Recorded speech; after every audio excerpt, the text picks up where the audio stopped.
dulu untuk siapa yang masih lagi nak join kita malam ni.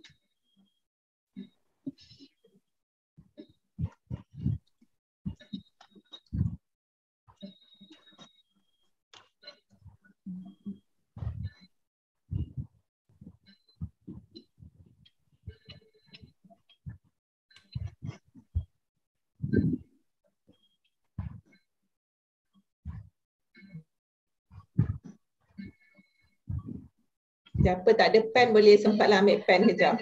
Ambil nota. Tak ambil nota apa? Enjoy je, tak payah ambil nota. Dengan cerita. Melainkan agaknya nak masuk keluarga Dr. Har ni, siapa-siapa yang tengah bertunang dengan family Dr. Har kan boleh buat ni, takut nanti kena ada quiz. Okay.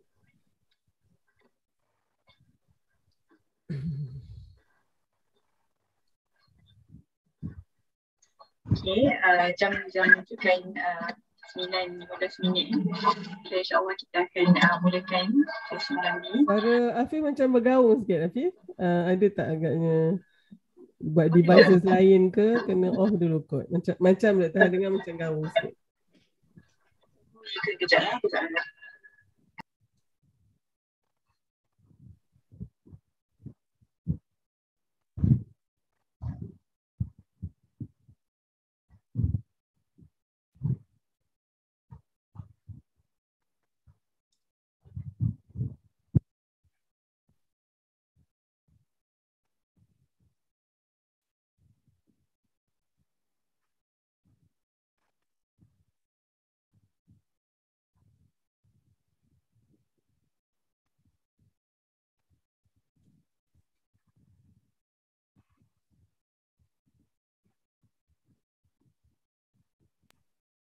Okay, ni better ke? Yes, Masya Allah. Much better, Alhamdulillah. Okay, kena guna earphone. Betul. Okay, bismillahirrahmanirrahim. Assalamualaikum warahmatullahi wabarakatuh. Selamat datang ke sesi kita pada malam ni. Sesi sembang santai lah bersama Prof. Datuk Dr. Halina malam ni. Ini adalah siri keempat. Al-Kisah, nama siri ni Al-Kisah. So malam ni adalah siri keempat lah. Ini adalah program berkala secara bulanan yang dianjurkan oleh Akademi Dr. Hafizi. Awak tengok ni je lah. So untuk malam ni kita malam ni agak istimewa sikit sebab kita buka sembang kita ni pada orang ramai sebab kita bawakan satu tetamu istimewa bersama dengan kita pada malam ni untuk kupas isu. Jadi kebiasaannya kita akan bersama dengan ahli Akademi Dr. Hafizi saja. Jadi kalau ada sesiapa yang tanya kenapa dah Al-Kisah keempat, jadi sebenarnya sebelum ni kita buka kepada Akademi Dr. Hafizi sajalah, kepada ahli-ahli. Jadi kalau siapa yang nak join semua siri-siri Al-Kisah ni, bolehlah menyertai Akademi Dr. Hafizi kan. So kita akan buat, kita mula pada bulan Ogos yang lalu, siri yang pertama. So setiap bulan kita adakan, ini siri keempat lah untuk bulan November ni. Jadi tapi malangnya pada malam ni Prof. Dr. Hafizi tak dapat bersama dengan kita kerana atas faktor kesihatan. Jadi sama-samalah kita doakan untuk kesembuhan beliau ya. Okey, so bersama dengan saya pada malam ni, tetamu jemputan kita adalah seorang yang tidak asing lagi Prof. Datuk Dr. Halina Halizah Siraj. Beliau adalah Profesor ONG dan Pendidikan Perubatan, pakar perunding obstetrics dan gynecology, Fakulti Perubatan UKM, dan pengasas dan pengarah Akademi Dr. Har. Okay. Jadi malam ni kita nak mengupas satu tajuk. Tajuknya adalah Menyusur Akar Budi Leluhur, Kisah Migrasi Kaum Jawa ke Hilir Perak dan Sabak Bernam. Okay, so kita nak mendengar sejarah macam mana, bila dan bagaimana kaum Jawa ni migrasi ke tanah Melayu. Jadi setahu saya Prof Har sendiri adalah keturunan Jawa, betul Prof? Betul. Ya. Okay, so kita nak dengarlah daripada macam mana sebenarnya kisah ni berlaku dan apa pengajaran yang kita dapat ambil daripada kisah migrasi ni lah. So insyaAllah tanpa melengahkan masa, saya menjemput Prof Har untuk beri sikit perkongsian.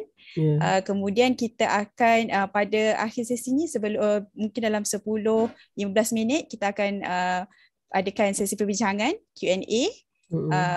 Jadi kita boleh sepanjang dalam lebih kurang sejam masa untuk Prof Har bercerita ni, kita boleh kumpulkanlah soalan-soalan ataupun perbincangan apa-apa yang nak disampaikan lah oleh para hadirin dalam Zoom lah. yang mungkin di FB atau di YouTube boleh juga bagi kalau nak tanya soalan, tapi boleh type lah yang dekat komen, dekat bahagian ruangan komen, insyaAllah. Okay, jadi saya serahkan kepada Prof Har, insyaAllah. Baik, okay. Terima kasih Anda Afif. Bismillahirrahmanirrahim. Assalamualaikum warahmatullahi wabarakatuh.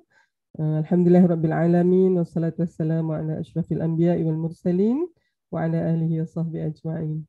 Pertamanya, Dr. Har nak memanjatkan kesyukuran kepada Allah Subhanahu Wa Taala di atas limpah kurnianya, ya.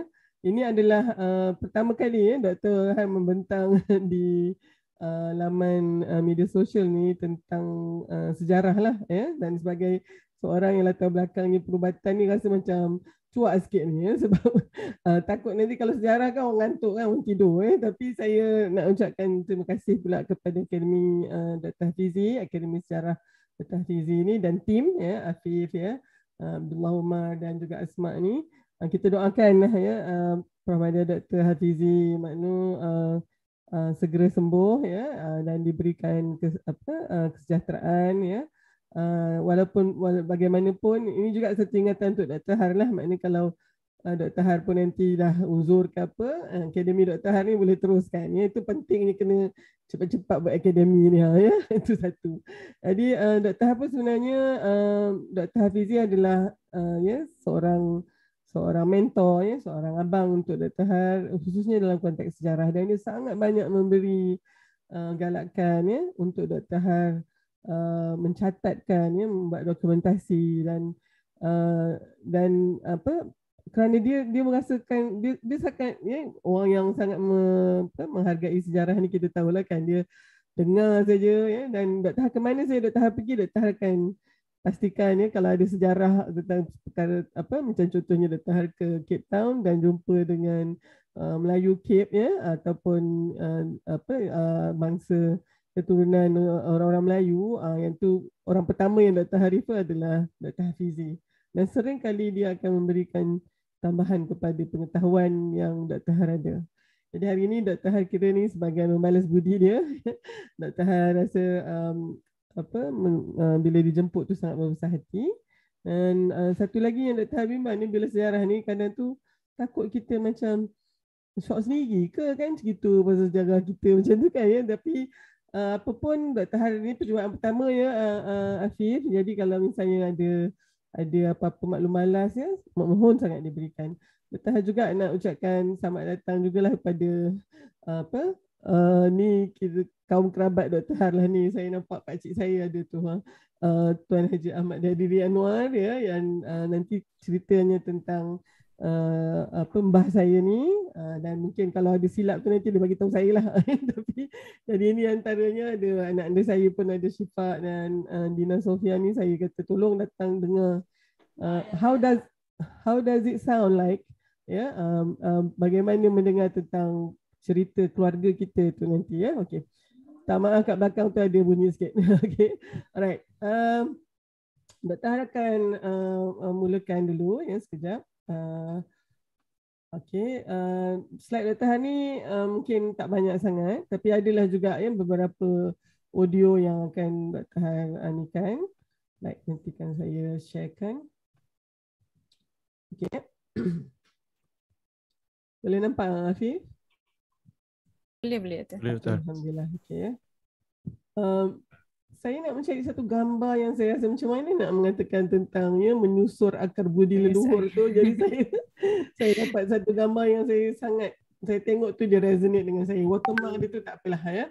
Dan ini tentang kisah migrasi kaum Jawa, tetapi dia seperti satu case study ya, sebab saya bukannya pengkaji sejarah, saya tidak ada data-data tentang ni, tapi dia lebih sebagai penceritaan ya. Jadi oleh sebab tu pendahuluannya perkisah ini sekadar perkongsian satu perjalanan hidup sekelompok manusia yang menjadi kisah sejarah berharga untuk dihayati oleh generasi pewaris yang datang kemudian, mengambil iktibar dan menggilap potensi dirinya. Michael dia kata, if you don't know history, then you do not know anything. Saya suka yang dia katakan, you are a leaf that doesn't know it is part of a tree. Jadi tu kadang Dr. harap juga bila anak-anak semua mendengar perkisahan ini, you start to be curious ya. Dia kena start dengan itu dulu. Curious, siapa kita ni? Siapa leluhur kita? Kita bukannya just tiba-tiba muncul aja di dalam dunia ni ya. Dan oleh sebab tu sangat penting agaknya untuk menyelusuri kita punya salah silah kita untuk tengok siapa kita sebenarnya. Baik, ini yang pertama ya, Dr. Har mulakan dengan ini.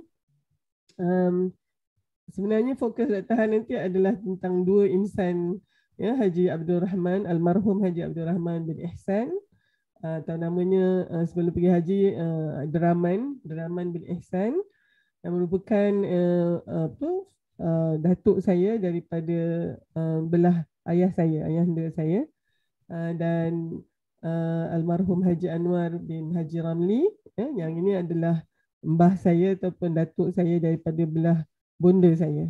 Jadi dan ini just untuk memberikan gambaran ya, Haji Abdul Rahman bin Ihsan berkahwin dengan mbah saya, mbah hidok saya, mbah perempuan saya, Hajah Maimunah Jakio, dapat 9 orang cahaya mata, dan ayah saya yang pertama yang sulung, Haji Siraj dan Haji Ramli bin Haji Abdul Rahman ya. Dan mbah Haji Anwar bin Haji Ramli pula berkahwin dengan mbah perempuan saya, mbah hidok saya daripada belah mak saya, Hajah Subhiyah Haji Abdul Fattah.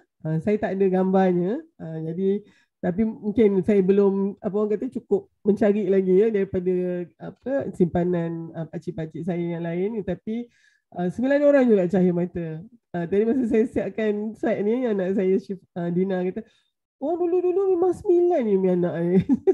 Jadi memang itulah kan, mujur dah 9 orang. Kalau tak, kami ni pula tak lahir. Jadi ibu saya anak yang kedua, Hajah Siti Ramlah binti Haji Anwar ya. Dan ayahanda saya dan bonda saya berkahwin pada tahun 1951 dan dikurniakan Allah 8 orang cahaya mata, dan saya yang ke-6. Ya, jadi bila saya buat slide ni, pasal ni first time saya buat dengan gambar-gambar kan, saya tak boleh bayangkan saya punya emosi. Ya, sebab apa yang saya nak ceritakan ni adalah cerita yang span-nya adalah 100 tahun. So saya sendiri dah 50 tahun, 55. I'm a part of history juga ni. Itu sebabnya agaknya bila makin tua tu makin suka sejarah. Sebab rupanya banyak perkara yang peristiwa yang dianggap sejarah sekarang tu adalah perkara yang saya lalui masa saya sekolah menengah, saya sekolah rendah ya. Jadi so kind of I'm part of history juga kan kiranya ya. Okay. Sebenarnya cerita yang saya nak ceritakan ni sebenarnya penceritaan terus ya daripada mulut ni sendiri ya, iaitu daripada almarhum ayahanda saya ya, Haji Siraj, dan juga daripada bonda saya Hajah Siti Ramlah yang masih hidup dan bersama saya. Saya punya kegemaran saya memang nak tahu sangat cerita tentang mbah saya, khususnya mbah lanang saya belah ayahanda saya, sebab saya tak pernah jumpa. Dia meninggal pulang ke rahmatullah pada 4 tahun sebelum saya dilahirkan tahun 62. Saya lahir tahun 66. Dan saya ingat saya mungkin minta ayah saya cerita daripada saya sekolah rendah. Bila saya kat Seri Puteri pun nanti kalau saya balik saya minta dia cerita lagi. Saya ingat arwah bapak saya dah sakit, saya dah di universiti masa tu. Bila balik tu saya akan minta dia cerita lagi. Sampai bapak saya almarhum dia pernah kata, Har, dia kata, saya cakap dengan sikit rame-rame anak bapa, kau ketok lah senang banget ke rumah cerita pasal Mbah. Tu cakap Jawa lah ya. Tapi lepas ni tak cakap dah. Nanti kan orang tak faham ya. Bapak saya ingat lagi bapak saya kata yang tu mungkin yang masa saya dah umur ya, dah belia lah ya, dah dah masuk universiti tu. Bila saya tanya lagi dan saya buat catatan, bapak saya kata, Har, ramai-ramai anak bapak ni, Har seorang ni lah yang paling suka dengan cerita pasal Mbah, dia kata ya. Okay, so dan saya sambungkan dengan cerita bunda saya ya. Sekarang ni tadi saya ditunjukkan pada ni, saya ada satu buku catatan yang mana saya akan duduk dengan bunda saya harapan pagi tu dan dia akan cerita ya. Sangat menarik. Ceritanya tu tentang penghijrahan ya, almarhum mbah saya Haji Abdul Rahman dan juga almarhum Haji Anwar, namanya sebelum Haji tu adalah Sarbini ya, bin Ramli ya. Jadi ini ikutilah ceritanya ya, yang disampaikan kepada saya.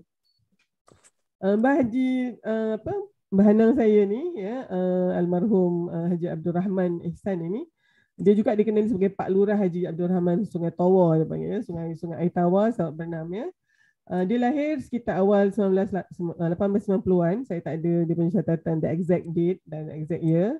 Dan meninggal pada 3 September 1962. Saya tahu tu sebab dia dicatatkan di batu nisannya ya. Asalnya daripada Desa Simo Sambilawang ya. Saya kena bunyi dengan telonya itulah ya. Tapi kalau ada orang Indonesia dengar ni masih salah lagi lah kot ya. Tapi that is the closest yang saya boleh ni ya, daripada Ponorogo, iaitu daripada Jawa Timur Indonesia. Mbah saya ni dia anak sulung ya, tak salah saya memang anak sulung dan dia sangat nak belajar. Masa tu ada pondok pesantren lah ya, yang sebenarnya percuma saja. Tapi mbah saya tak mampu nak pergi kerana terpaksa pergi ke sawah ya untuk menolong bapanya ya, keluarga miskin. Jadi nanti yang bapak saya cerita, nanti dia jalan dengan kawan-kawan dia pergi pesantren, dia kena pergi ke sawah. Dan dia sebenarnya sangat nak belajar, nak jadi santri ya. Kalau di Indonesia ni pesantren tu pondok pengajiannya yang yang pergi ke situ namanya santri ya. Nak sangat jadi santri tapi tak boleh. Dan dia berazam ya, dia dalam hatinya dia kata dia nak kena juga ya, satu hari nanti kalau dia sendiri tak boleh jadi santri, dia nak anak dia jadi santri. Padahal masa tu dia masih muda lagi kan ya. Masih remaja lagi dan dia nak anak dia jadi Pak Kiai. So cita-cita tu dipendamnya dan masa umur 20-an ya, itu pada awal 1900 ya, saya ingat mungkin 0102 begitu. Jadi dia mungkin lah ya 1880-an ke atau 1890-an begitu. Dia merantau ke Singapura ya. Dan itu memang potnya ya, ramai pemuda-pemuda Jawa dari Jawa Timur ni semua ni pergi ke Singapura untuk mencari pengalaman dan rezeki. Dan mbah saya ketika tu ya, dia tidak menjadi buruh pelabuhan ya. Saya ingat bapak saya kata bukan jadi tapi dia berniaga. Dan dia ada perniagaan kecil-kecilan ya, gerai sate dekat pelabuhan Singapura tu. So kalau kita nampak kan ada mungkin ya, pekerja-pekerja tu dan mbah saya ni yang provide the food.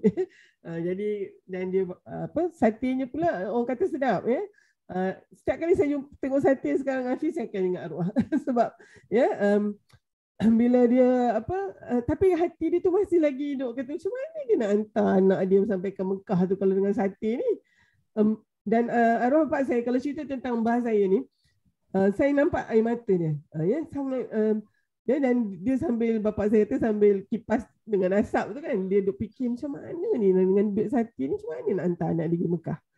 Kemudian ketika tu sebenarnya ya ada macam satu usaha British untuk buka tanah-tanah ya di Semenanjung, dan dia dengar satu announcement daripada British masa tu di Singapura tu, kata dia orang nak buka tanah di bahagian tanah Melayu ni, Semenanjung ni.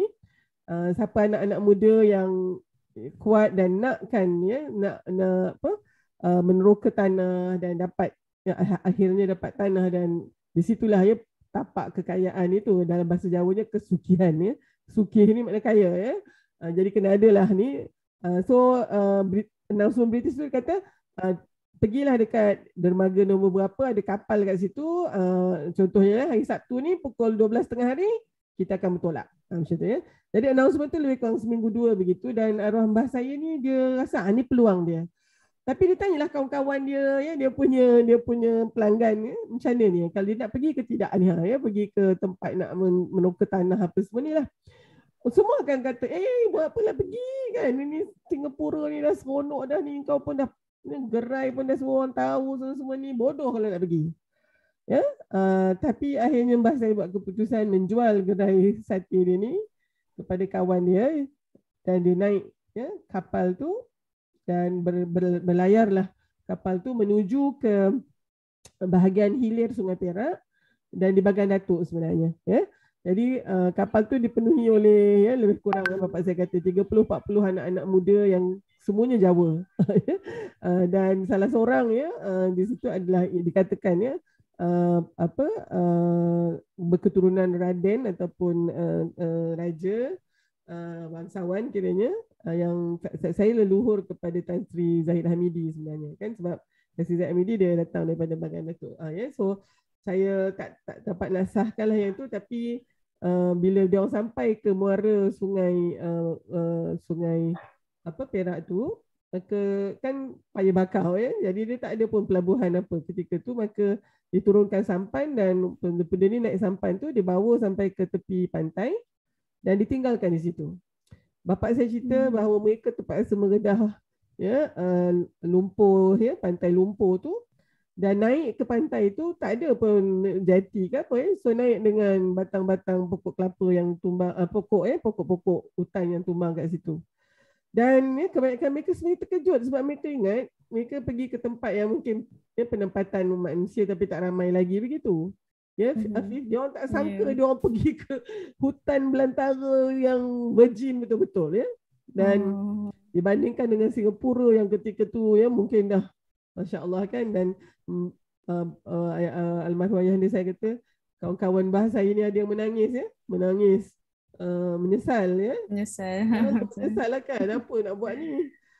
Tapi masa tu dah tak boleh nak buat apa dah. So dengan bekalan kapak ya, dah mungkin ya tali, parang semua tu mulalah ya menebas dan meneroka tanah tu.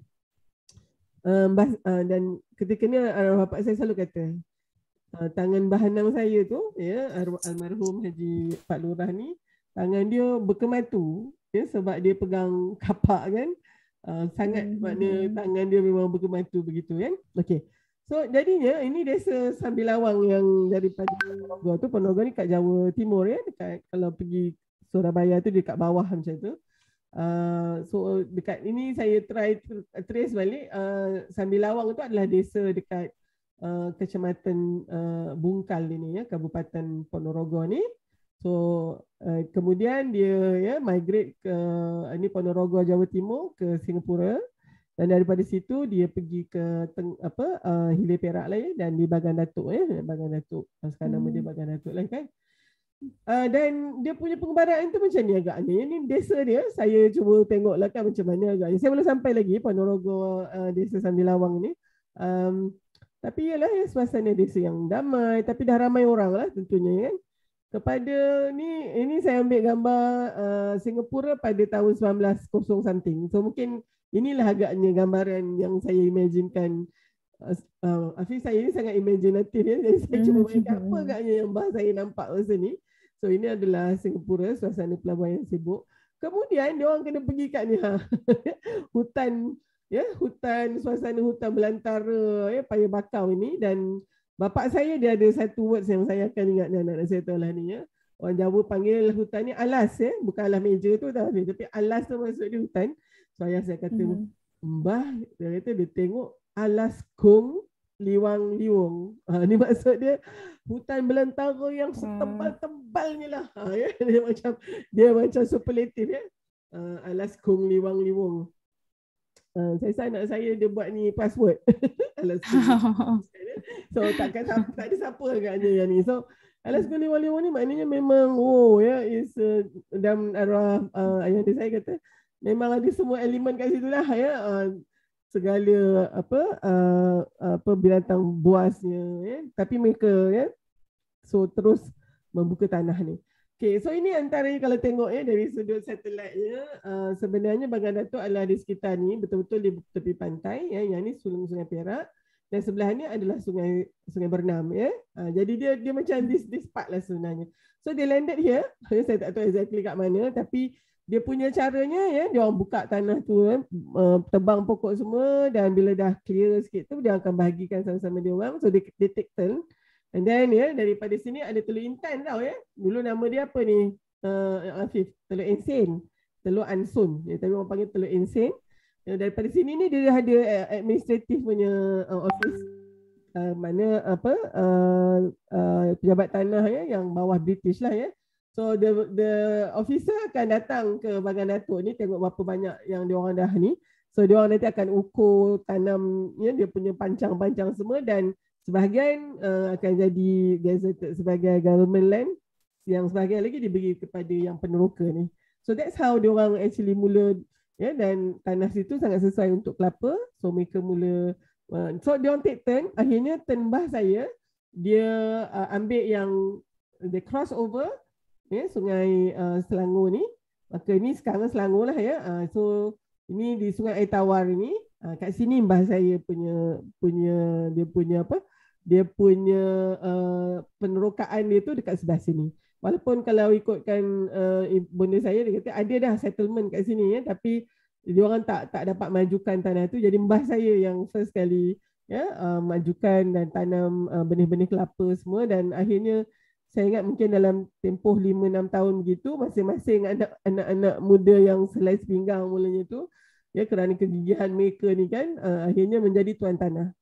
So itu kesucian yang dicari tadi. So dia, dan siapa yang jadi ketua tu dipanggil Pak Lurah lah. Pak Lurah ni kira Pak Sidang macam tu. Dan mbah saya selepas dia ada harta sikit ni, pada tahun 1915 tak silapnya dia balik ke Pulau Jawa dan berkahwin, pulang ke Santi Lawang Ponorogo untuk berkahwin dengan Sadinem tu mbah saya. Hajahnya adalah Hajah Maimunah Cakio, dan bawa ke Sungai Tawar ni tadi. Dan ayah saya adalah namanya Muhammad sebelum haji tu dan diikuti dengan 8 lagi anak-anaknya. Ayah saya yang pertama lahir di situ.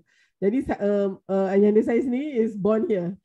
Was born in Malaysia lah. So yang daripada Indonesia tu adalah datuk dan nenek saya jadi kalau ikut cerita ni satu lagi lah, tapi saya rasa mungkin tak sempat nak menceritakan. Tapi boleh bayangkan ayahanda saya lahir 1919 dan masa tu bonda Mbah Hidok saya ni antara mungkin 2 atau 3 perempuan yang ada di dalam kawasan tu, kampung tu. Dan masa tu mbah saya balik tu bawa isteri dia dan juga bersamanya satu rombongan yang terdiri daripada anak sepupu dia lah, anak abang dia lah, dia punya cousin, mbah saya ni pun adik dia ke, macam tu lah, ikut sekali.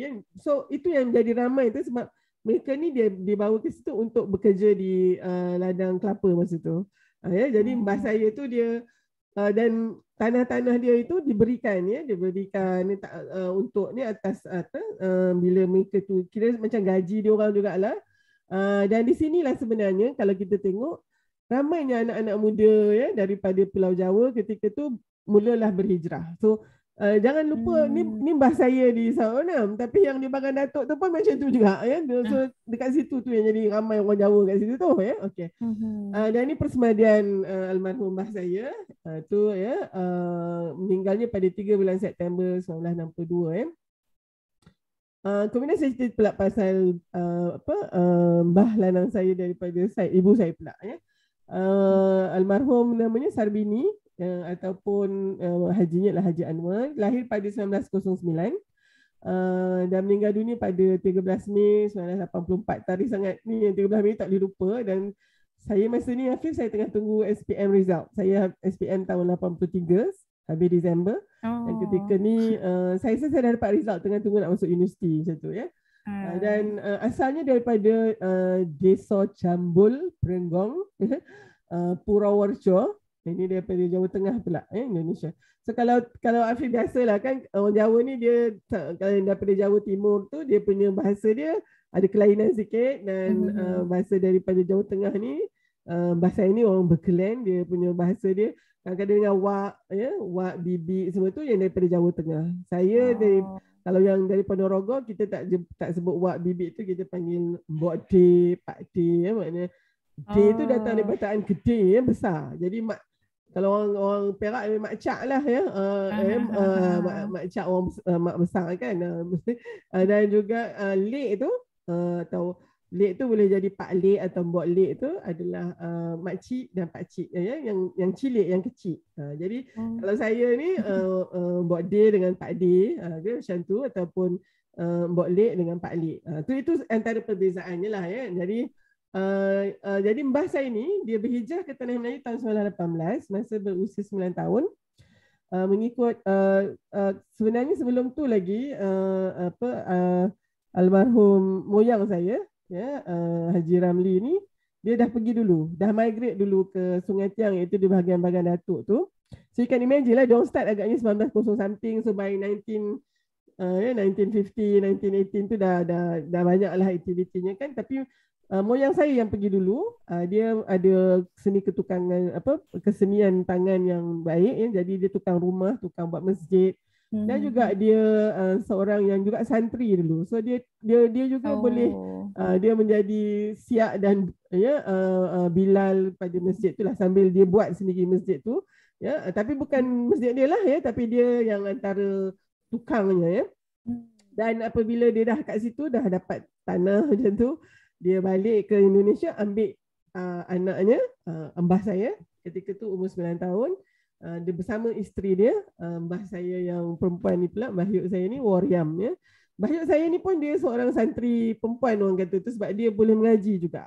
Jadi pada tahun macam tu maknanya you boleh dah mengaji tu, you are educated, you were educated lah kan. Jadi mbah Waryam saya bila pindah ke Sungai Tiang ni, Sungai Tiang ni, dia menjadi guru Al-Quran, ya, dan mengajar Al-Quran pada kampung tu, ya. Dan mbah saya ni pendidikan awal dia ada so sekarang ni nampak kan, setiap penempatan baru ada pak lurahnya, dan dia akan ada ramai pekerja dia, dan dia akan bertanggungjawab terhadap pendidikan orang yang budak-budak muda yang datang daripada Jawa, tak ada apa-apa ni. Kalau tak nanti budak-budak ni lah kan main judi, sabung ayam, ialah benda-benda yang macam tu kan. Jadi oleh sebab tu for every settlement penempatan ada juga institusi pendidikan, dan dibawa, ya, daripada Indonesia itu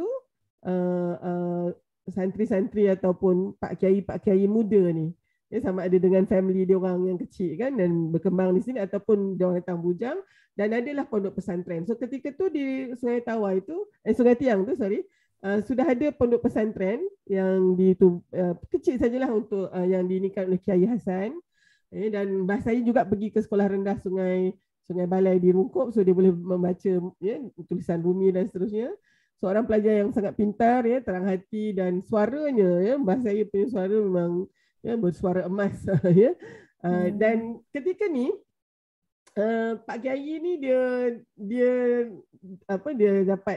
dapat tengok yang ni memang highly potential, so dia bagi tahu kat orang kaya di kampung tersebut, ya, yang menaja pesantren tu, yang menaja masjid, peminat masjid, dan itu adalah satu family, ya.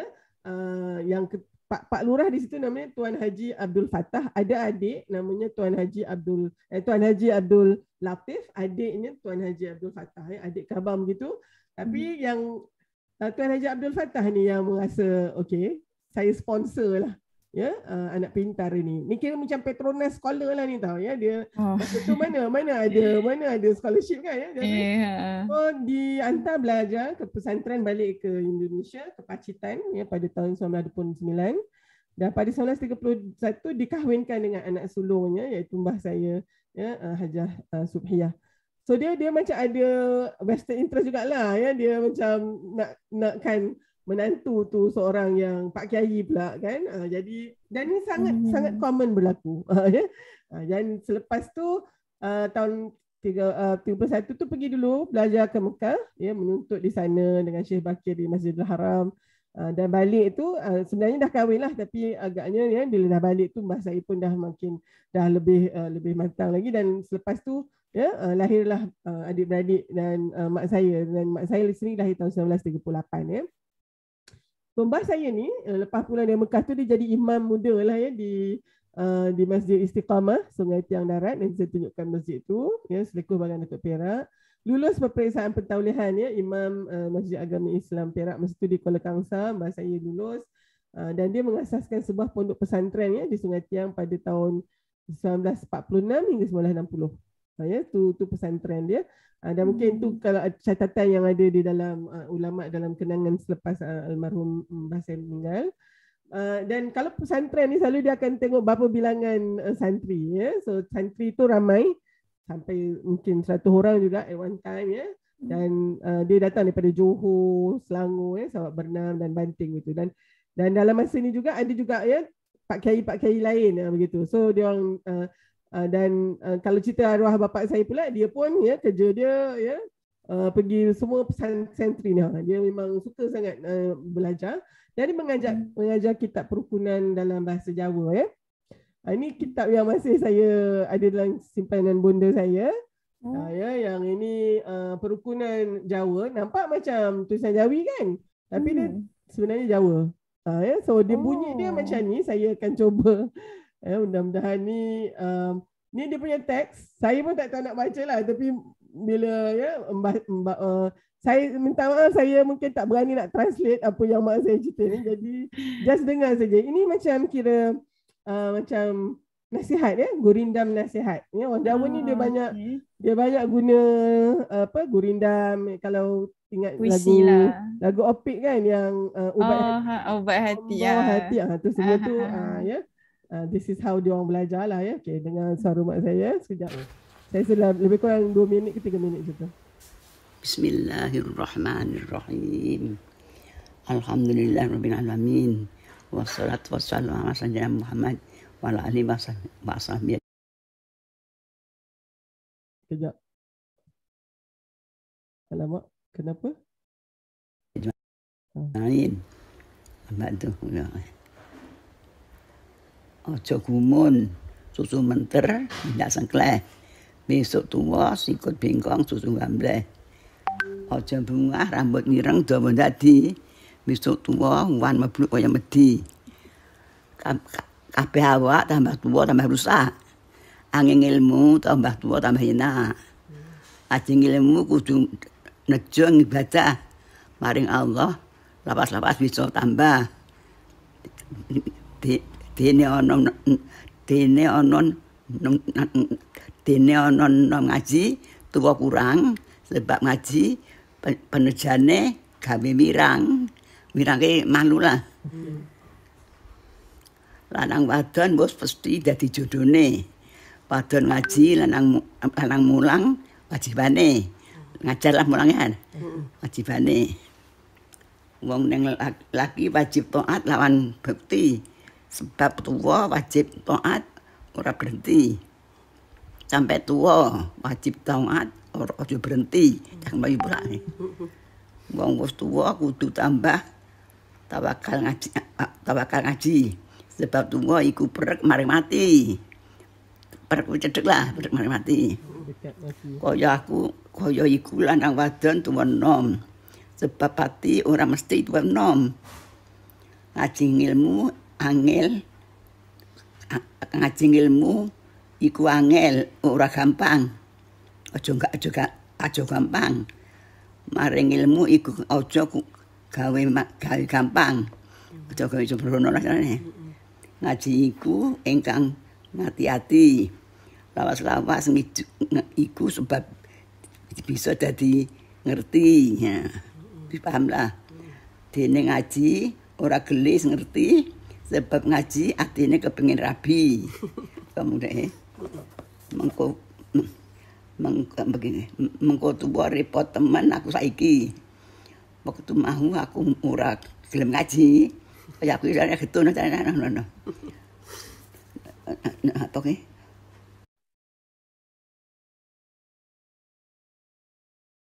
Oke, jap. Napa malih mangke wektu aja mati. Ketun temen aku mau ora ngaji. Sebab ngaji iku wajib berdoain. Ora gampang ngaji. Ilmu lawan main-main. Kaya iku lanang wadon tuwa nom. Madang ilmu wajib luru tuwa nom. Luru Okay. So itulah ya suara bonda saya.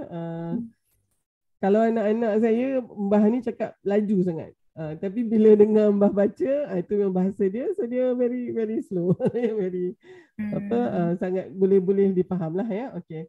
So yang ni pada tahun 2014 tu saya dengan sepupu saya kita organize satu jaulah ya, jejak Wali Songo dan juga Sunan Geseng kan. Dia orang memang ada trip untuk ke tempat-tempat pemakaman Wali Songo itu.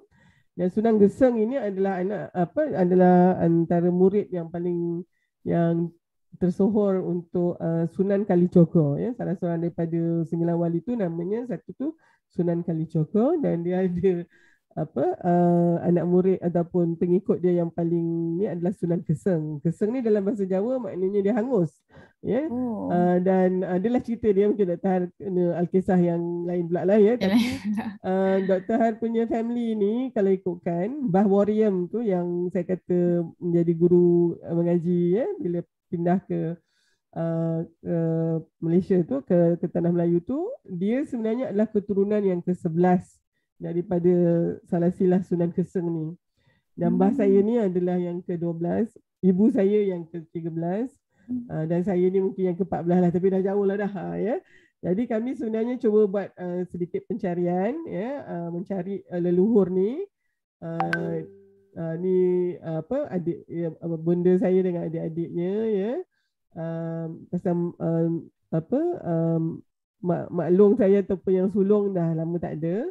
Dan itu 2014 ya, kami kehilangan 2 dalam gambar ni sekarang, iaitu almarhum Haji Zawawi, adik mak saya betul-betul yang sebelah kanan, sebelah kiri ibu saya tu yang pegang poster tu, pada tahun 2018 yang lepas. Ya, tak silap saya 2018. Dan yang ini adalah pada tahun 2018 kami kehilangan adik bungsu bonda saya, almarhum Haji Baidowi ya.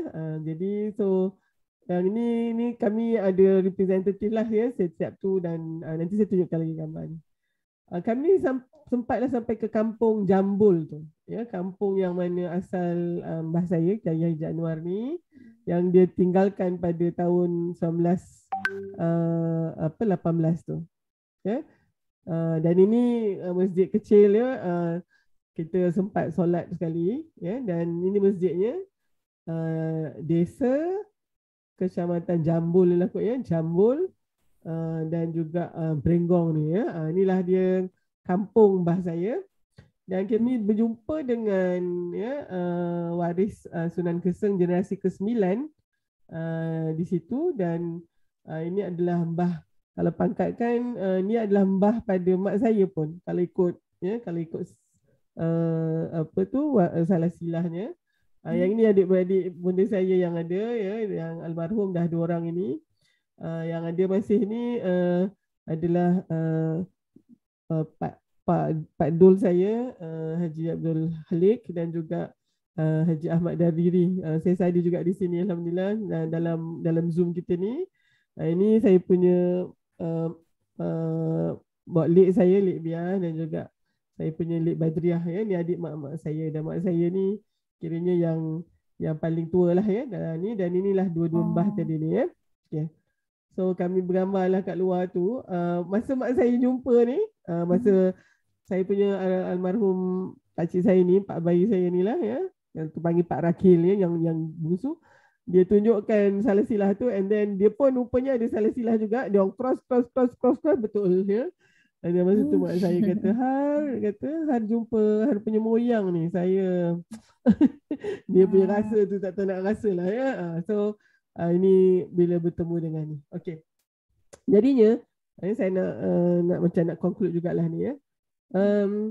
Saya tunjukkan yang awal tadi, saya tunjukkan lagi sekali ya. Kalaulah agaknya Mbah Haji Abdul Rahman tu tak jual dia punya gerai sate dia, saya tak ada kat sini. Dan juga Haji Anwar ni, kalau dia juga tak migrate daripada Purworejo tu, saya juga tak ada di sini ya. Okey. Umara ya, kalau saya nak lihat kan, mungkin di sini ada satu sinergi ya antara umara ataupun tuan tanah ya, kiranya teknokratnya lah tu ya, Pak Lurah Haji Abdul Rahman ini dengan ulama. Ya. Nanti saya akan terangkan. Kalau dilihat yang ini ya, dia merantau ke Tanah Melayu ni mencari kesugihan ya ataupun kekayaan. Tujuan utama ya Mbah saya ni memang nak hantar anak-anak dia ke Mekah dan jadi Pak Kiai. So dia dapat hantar ya 3 anak dia ke Mekah, arwah bapa saya sebagai anak sulung, dan juga 2 daripada anak lelakinya, tapi yang jadi kiai itu arwah bapa saya lah. Dan bapa saya ni daripada kecil memang tak kerja langsung lah dekat kebun ladang tu ya, memang dan arwah bapa saya pun memang sangat suka belajar. Jadi dihantarlah ke mana saja ya, pergi ke Indonesia sebelum perang dunia tu, balik semasa perang dunia kedua tu, habis perang dunia kedua dihantar pula ke Mekah, dan sebenarnya tak nak kahwin lagi, tapi kena trik. Dapat surat telegram kata kena balik. Mak tak bersihat. Dia balik, dia tengok kahwin dengan mak saya. Jadi macam itulah. Dah beza umur antara almarhum bapa dengan bunda saya adalah 19 tahun. Jadi ayah saya 32 tahun dan bunda saya 13 tahun masa tu. Jadi itu perkahwinan bawah umur kan, tapi orang dulu lain ya. Mungkin pada 70 tahun yang lepas dia lain sikit. Mbah saya ni dia sangat sukakan ya, pencinta ilmu betul ya. Dia sangat menyokong usaha dakwah pendidikan Islam ya, menaja beberapa orang Pak Kiai untuk datang mengajar anak-anak muda Jawa yang bekerja di kebun-kebun kelapa ya. Dia bukan seorang yang dia sponsor ya, dan dia sendiri mengantar anak-anak lakinya ke pondok-pondok pesantren dan ke Mekah ya. Dan dia membangunkan sebuah masjid Ar-Rahmaniyah itu dengan wakaf tanah dan sepenuh perbelanjaannya. Dan tujuannya yang satu lagi adalah bila anak dia balik ni, inilah masjid yang akan menjadi pondok pesantren. Jadi almarhum bapa saya sempat juga jadi macam mbah saya jugalah, balik dari Mekah tu jadi Pak Kiai juga. Tapi lepas tu dia ditawarkan dan diambil oleh Jabatan Agama Islam Selangor JAIS untuk menjadi qadi. So tu tahun 1963. Dan saya sendiri lahir 66 tu, arwah bapa saya dah jadi penjawat awam, dan so bapa saya tak jadi kiai pondok lah. Dia terus jadi macam tu ya. Okay. Dan antaranya tu tak cukup agaknya hantar anak dia ni, tapi nak sangat berbesan dengan Pak Kiai, dan dia dengar ada Pak Kiai Haji Anwar ni di Sungai Tiang Darat. Jadi ini cerita mak saya pula. Mak saya kata masa tu arwah mbah saya ni bawa semua adik-beradik dia semualah pergi Teluk Ensen tadi tu, naik bas. Dulu bayangkanlah daripada situ kan naik bas pun ambil gambar. Dia tangkap gambar tu, mak saya tak tahu lah untuk apa gambar tu. Rupa gambar tu hantar ke Mekah. Pasal arwah bapak saya di Mekah masa tu. Dan masa tu suruh pilih lah agaknya kan anak Pak Kiai ni mana yang dia berkenan ya. Jadi bila gambar tu balik, arwah bapa ayah anda saya dia cross ya bunda saya. Jadi itulah itulah dia punya tu. Okey, now Masjid Ar-Rahmaniyah ni sangat-sangat apa yang kata bermakna ya bagi hidup Pak Lurah ni. Diasaskan pada awal tahun 1930-an begitu. Dan kalau ikut bunda saya tak ada langsung belanja daripada orang lain. Memang daripada dia, tanahnya pun dari dia. Dan inilah wakaf, warisan wakaf Ketua Kampung Pak Lurah inilah ya. Almarhum, dan dinamakan Rahmaniyah. Okey. Dan dia telah melalui beberapa fasa juga. Gambar yang tadi tahun 50-an. Ini tahun 1996. Ya, masih lagi ada ciri-ciri itu sikit. Tapi pada saya ingat 2005 ke begitu dia orang buat yang baru ni. Dan bunda saya masa tu kebetulan lalu di situ dan nampak yang kubah dan semua ni dah tak ada. Tanyalah juga ya dengan sepupu saya, nanti ke mana pergi kayu-kayu wakaf Mbah tu? Oh, dia kata hantar ke apa tempat surau-surau di sekitar tu lah. Tapi ibu saya terasa juga Allah habislah wakafnya kan, ya, macam tu. Tapi setelah selang 2-3 minggu gitu, bonda saya bermimpi, ya, apa, jumpa dengan almarhum Mbah Hanang saya ni, Pak Lurah ni. Macam selalu dia selalu masa dulu datang ziarah nanti, almarhum ada dekat tangga, ya, dan dia akan cium tangan. Dan pada bonda saya, dia yang paling dia ingat masa dalam mimpi tu, dia cium tangannya sangat berbau wangi, ya. Jadi kata dalam mimpi kita memang boleh juga kan, we can hear sound, we can actually smell lah. So agaknya macam nak bagi tahu wakaf ni dia tak hilang walaupun bendanya dah tak ada, ya. Jadi itulah. Baik, ni ulama pula, Pak Kiai Haji Anwar ni pula, dia berhijrah ke Tanah Melayu ni sebagai satu keluarga yang memang sudah ada pendidikan agama, ya, daripada ibunya sendiri, ya, mengajar Al-Quran dan untuk wanita dan kanak-kanak di kampung tu. Dan Haji Ramli sendiri adalah tuk siak dan juga tukang kayu lah yang menyelenggarakan Masjid Istiqamah tu. Nanti saya tunjukkan. Menjadi seorang tuan guru lah, ya, yang mendirikan pesantren dengan santri yang ramai, itu Mbah saya. Mendapat sokongan keuangan daripada keluarga isteri, iaitu Haji Subhiyah, yang merupakan tuan tanah di kampung. Yang ini sangat penting, ya. So dalam konteks ini, Pak Kiai ini dia tak payah kerja pun, dia is fully sponsored. Jadi kalau tak nanti kan susah jugalah kan nak ni. Jadi dia hanya fokus kepada institusi pendidikan itu dan berbesan pula dengan bahasa saya lah, ya. So ni Masjid Istiqamah di Sungai Tiang Darat masih ada sampai sekarang, ya, masih mengkekalkan dia punya architecture tu. Dan diasaskan pada 1911, lebih awal daripada Masjid Ar-Rahmaniyah. Dan ni saya nak tunjukkan sikit, pada tahun 2017 UIA buat satu projek, dia punya kuliah of architecture, ya, dan dia mengambil beberapa masjid, satu masjid di Indonesia dan satu lagi di Malaysia. Yang diambil adalah masjid Mbah saya ni, ya. Jadi kita tengok sekejap dia punya apa, macam dia punya trailer sikit je, tak okay.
Ini juga adalah kampung asal almarhum Datuk Dr. Siddiq Fadil, ya.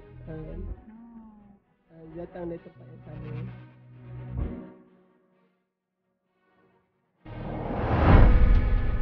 So ini menggunakan yang 3 lapis tu kan, yang makrifah, kemudian adanya yang atas sekali tu adalah akidah gitu, ya.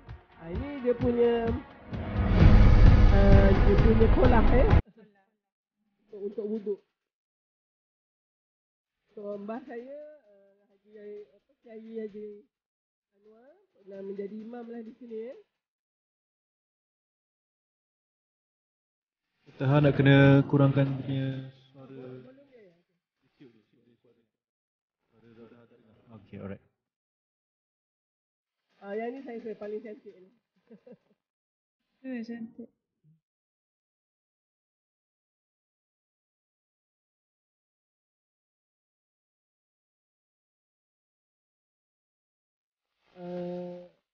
Makam Allah Yarham Pak Kiai ada di belakang masjid ni.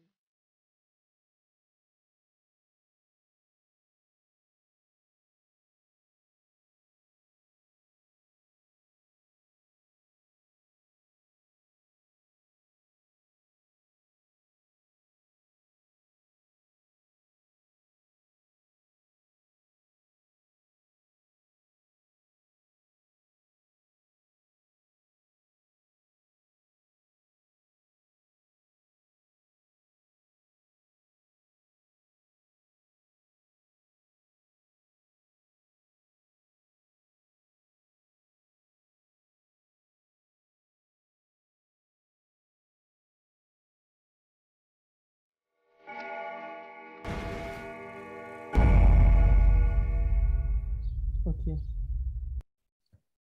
Ya, insya-Allah. Saya sambung sikit lagi ya. Sikit lagi ni. Ada a few more slide.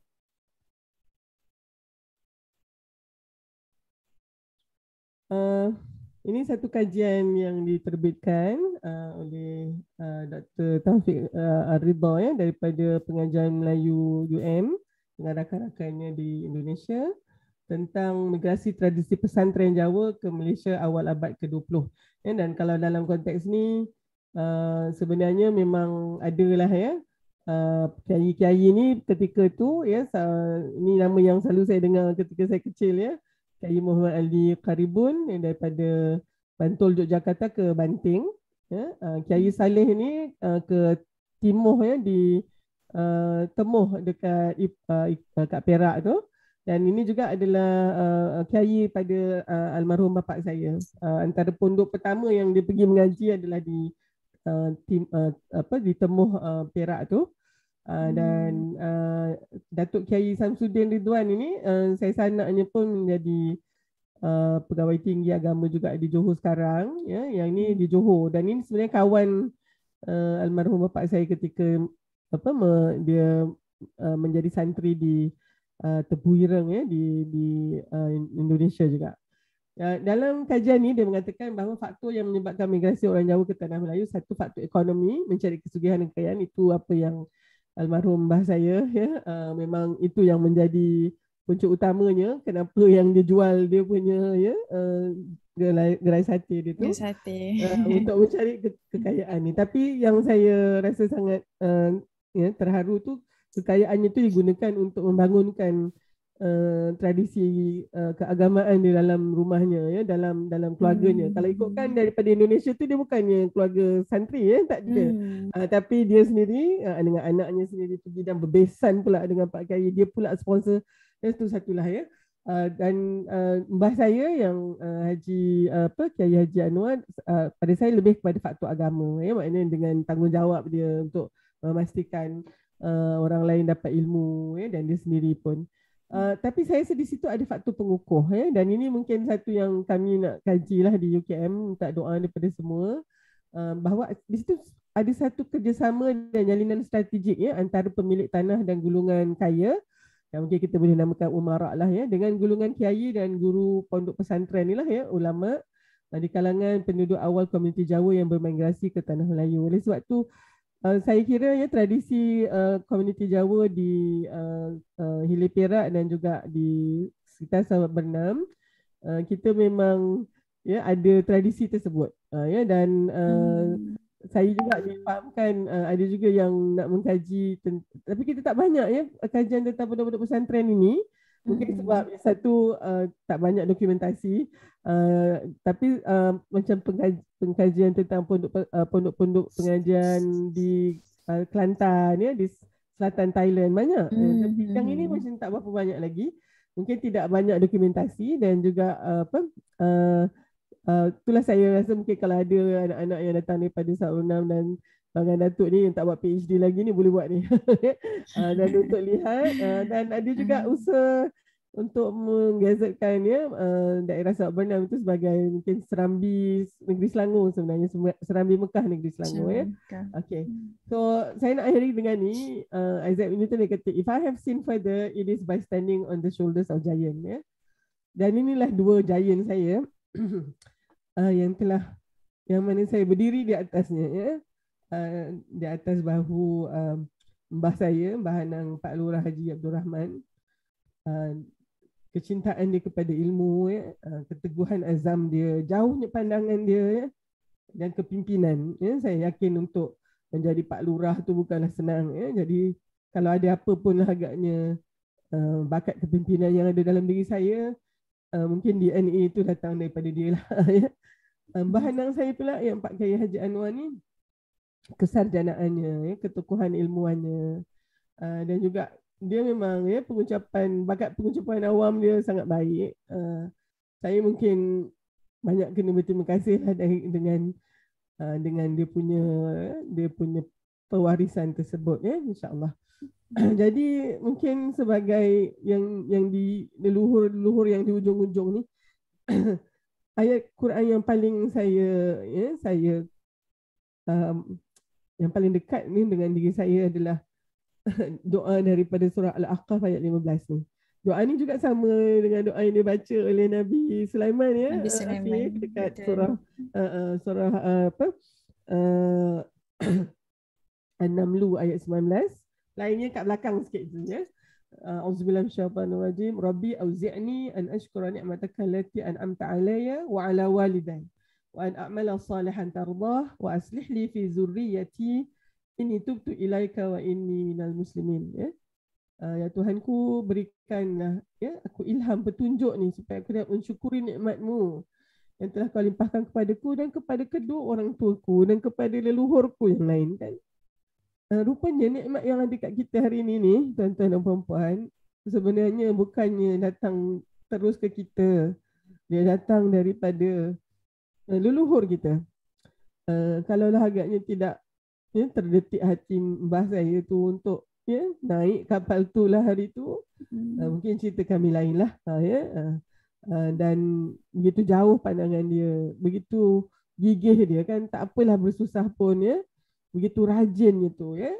Dan of course kita mohon agar kita dapat terus membuatkan kebajikan yang Allah ridha, dan berikanlah aku kebaikan yang akan mengalir sampai ke anak cucuku. Tu yang ya Dr. Har memang minta anak-anak Dr. Har ada sekali di sini ya, sebab mungkin ya 100 tahun lagi ke belakang ya, nanti mungkin ada seorang lagi anak cucu Dr. Har agaknya yang boleh ya menceritakan tentang leluhurnya, tapi mulai sekarang Dr. Har rasa kena dicatatkan supaya cerita ini bukan hanya 100 tahun tapi nanti mungkin akan bersambung lagi sekiranya masih lagi adalah dunia ni ya. Dan akhir tu kita bertaubat ya, ini tubtu ilaika wa inni minal muslimin ya, bertaubat kerana banyak sangat nikmat yang kita tidak syukuri ya. Dan Dr. Har juga memohon perlindungan daripada Allah daripada sekelumit pun rasa nak berbangga-bangga dengan keturunan ke ya, nak kata merasa bahawa kita inilah yang paling hebat ke ya. So itu dia.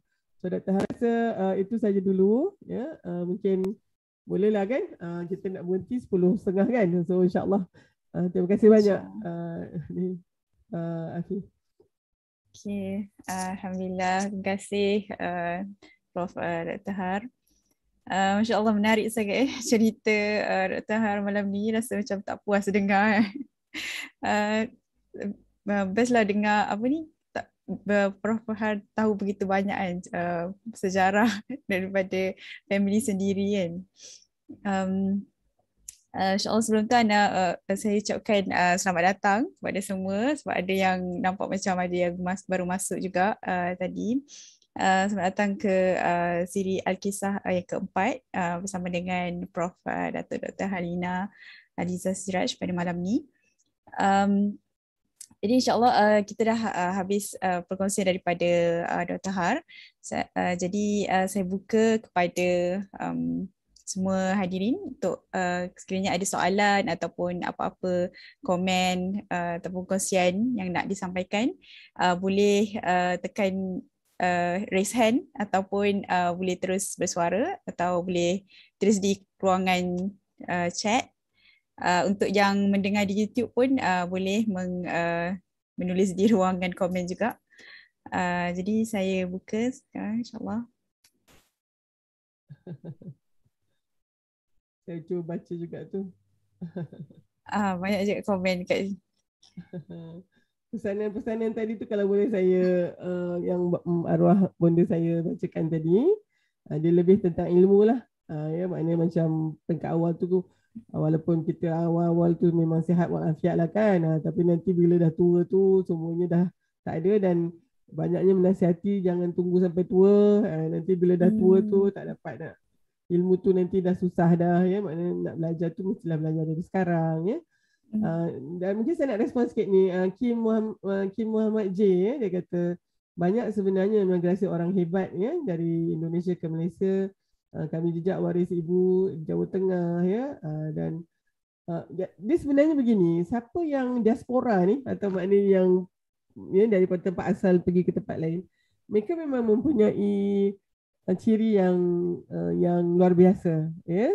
Dan oleh sebab tu kalau kita kata orang Malaysia kalau yang pergi ke negara-negara lain tu sangat hebat kan, sebabnya bila dia memerlukan resilient yang pada tahap yang luar biasa lah, ya, untuk bertahan dengan apa, ya. Ini paling tidaknya daripada satu kawasan iklim yang sama, bukannya pergi kepada negara yang ada 4 musim pula ke, ya. Jadi oleh sebab tu bagi anak-anak, ya, yang sedang di perantauan semua tu kan, dan mungkin ada juga yang tinggal di situ untuk bekerja. Sebenarnya you all are actually making history. Dan katalah ada pula yang berkahwin pula dengan orang tempatan, please keep your documentation, ya, supaya anak-anak kita tu nanti dia tahu datangnya dari mana. Jadi pada saya penceritaan almarhum bapa saya tu adalah satu cerita mulut yang mesti saya dokumentasikan. So selepas ini nanti saya harap Akademi Dr. Har dapat membuat komitmen tersebut, ya. Dan kalau untuk cousin dan sepupu saya yang mendengar ni, kita ada homework banyak ni, ya. So masing-masing kena dapatkan, ya, bahan daripada bonda masing-masing, ayah dia yang ada lagi tu, kumpulkan, make it into an archive, ya. Lepas tu kita akan, saya sebenarnya Afi mungkin nak share juga, saya ada satu bucket list saya, ya, ataupun permintaan saya punya idaman, harapan saya. Saya nak buat satu pusat sumber digital, ya, di 2 masjid ini, Masjid Istiqamah dan juga Masjid Rahmaniyah, supaya pusat sumber kita sekarang ni kena digitalize kan, dan saya rasa bahan-bahan yang ada mestilah merupakan kajian-kajian, ya, dan boleh dikongsi dengan dunia semuanya, ya. Jadi saya kira kalau ada siapa yang mendengar ini, ya, ahli akademik ke apa ke, kita boleh put our head together lah, ya, dan juga kena ada grant penyelidikan dan seterusnya begitu. So doakan, ya. So saya hajat mungkin, ya, pusat sumber itu boleh dinamakan dengan nama-nama leluhur inilah. Dan betapa besarnya jasa mereka tu sebenarnya, Afif, ya. Banyak betul jasanya, ya. Terutama bila katalah cucu-cucu yang datang ni semua mungkin menabur pula jasa kepada masyarakat lah kan. Jadi pasti akan dapat orang kata bahagiannya lah tu daripada ayah, mudah-mudahan. InsyaAllah. Amin. Ada soalan lagi ke? Okey. Ni semua dah adalah ni semua mbah saya, mbah redok saya asal Sungai Nipah, masya-Allah semua ni lah. Kalau lepas ni ada, ya, ada ada minat untuk mengkaji juga kan kita punya ni, adik-beradik kita pun saya rasa sangat baik tu, insya-Allah. Okey. Dr. Asma ada nak cakap? Raise hand. Okay. Assalamualaikum warahmatullahi wabarakatuh. Terima kasihlah Prof Har, selalu panggil Dr. Har kan, panggil Prof Har, insyaAllah kan malam ni. Saya macam sangat-sangat terkesan lah perkongsian malam ni, sebab saya rasa macam membangkitkan himmah lah kan, membangkitkan semangat maksudnya macam mana Islam tu sampai dan dikembangkan kan dekat tanah Melayu ni dan sebagainya lah. Apa ni, kalau boleh tanya soalan sebab tadi masa pasang video tadi tu macam suara dia terendah sikit kan. Dr. Har kata yang dekat dekat masjid tu ada 3 tingkatan tadi tu, macam mana Dr. Har makrifat apa sebab tu, kalau boleh elaborate sikit kan. Dia sebenarnya itu ada dalam itu memang di Nusantara ni. Itu adalah satu, kalau kita tengok architecture Jawa ni, dia semuanya ada simbolism sehingga kepada kala-kalanya tu. Mungkin ada satu kan, saya suka tengok Masjid Nusantara ke apa, dia punya ada satu siri rencana di Astro Oasis rasa saya pernah ditayangkan, dan dia orang pergi ke masjid yang kira masjid utama dia lah ya, Masjid Jami' yang besar tu, Masjid Agung dia panggil kan kalau yang besar ni, di Yogyakarta ya. Dan setiap tu ya, bukan bumbung tu saja, bumbung tu dia 3 tu tak saya, yang paling bawah makrifah, yang tengah tu tak ingat pula dah, yang atas sekali tu adalah tentang akidah ya, tentang makna makin tinggi tu adalah mengenal Allah itu. Jadi dia ada tingkatan begitu. Kalau tengok di Aceh ni, kalau ada Prof Hafizi dia boleh terang lah yang ni ya. Tak buat preparation pula untuk tu. Itu belum lagi dari sudut warnanya ya. Yang Dr. ingat rencana tu, yang tukang yang menjaga masjid tu dia menceritakan itu, warna merah ni maknanya senja. Itu warna yang kuning tu waktunya dah nak pagi. Dan warna macam hijau ke biru tu waktu malam. So dia semua tu ada ya. Tangga ni pun 5 kerana rukun Islam itu rukun iman itu rukun Islam tu 5.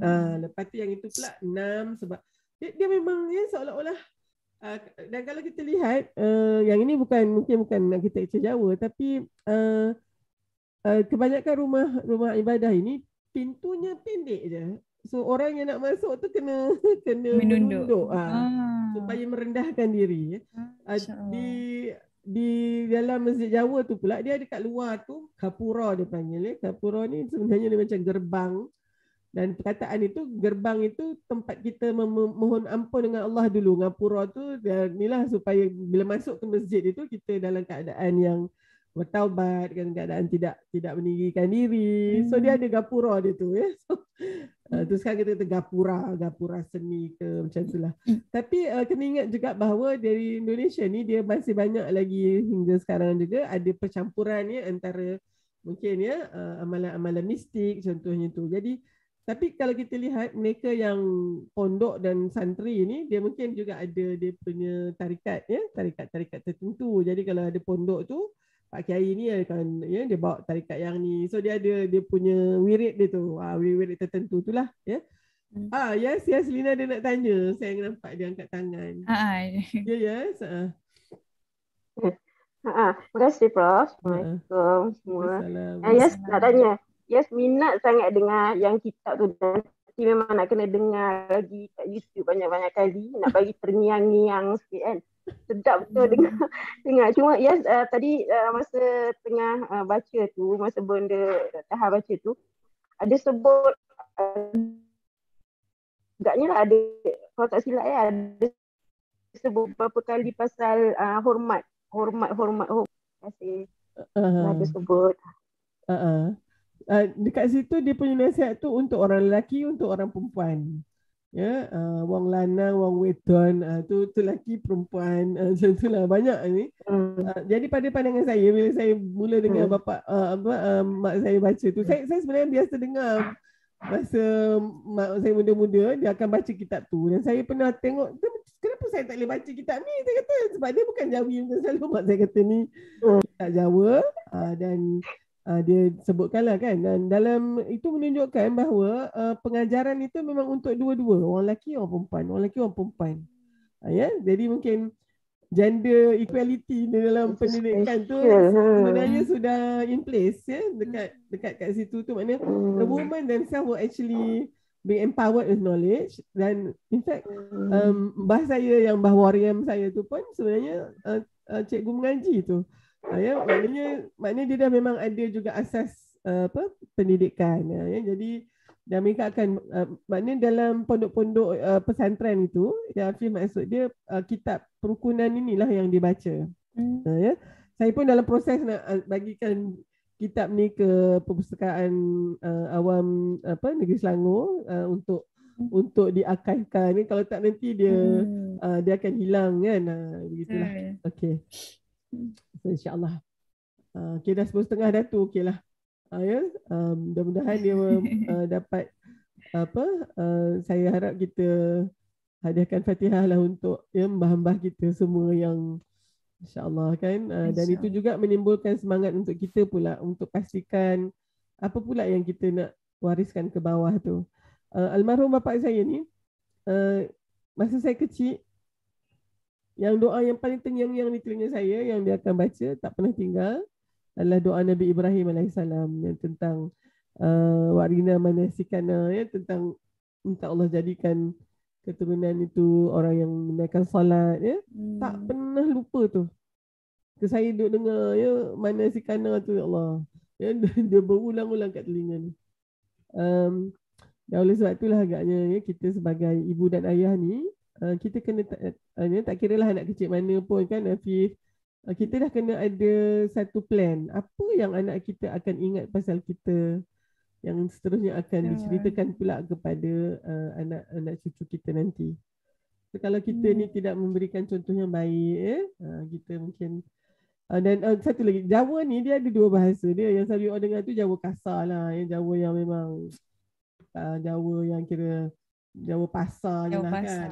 Itu pun daripada Malaysia ni dah banyak sangat campur Melayunya. Mbak arwah bapak saya dulu kata kalau pergi Indonesia cakap Jawa, dia kata orang tak faham kita punya Jawa. Tapi ada bahasa Jawa halus. Jawa halus ni selalunya digunakan untuk sebagai tanda hormat, ya, kepada orang yang lebih tua, ya, kepada tuan guru kita. Menantu dengan ibu ayah mertua mesti cakap bahasa halus. Cumanya yang mungkin saya tak ceritakan di dalam sini, arwah bapa saya itu kiranya jadi menantu kepada Mbah Kiai Haji Anwar kan, dan arwah bapa saya dia di Mekah saya lebih kurang 4-5 tahun, dan arwah bapa saya dia punya, kalau kita macam kalau saya ni ONG gitu kan, ya, jadi arwah bapa saya dia punya main yang dia kira yang bidang dia itu adalah mantik, logik, ya, dan juga faraid dan juga falak. Jadi bila saya tengok ni, arwah bapak saya dia very numerical, ya, dia very quantitative. No wonder lah kami kebanyakan all ya, abang saya engineer, kakak saya engineer, ya, dan saya sendiri pun memang tu sains kan, ya. Jadi kita memang very quantitative. Dan tapi arwah bapa saya ni, ya, almarhumnya tak pandai mengajar, tak macam arwah datuk saya. Mak saya selalu kata kalau bapa saya mengajar, student tidur. Sebab dia tak pandai mengajar. Jadi mungkin sebab tu lepas tu dia jadi qadi itulah. Dan tapi nanti yang saya ingat, ya, dalam mata saya ni, saya tak ingat mbah saya yang Haji Abdul Rahman, saya tak ingat Haji Abdul Rahman.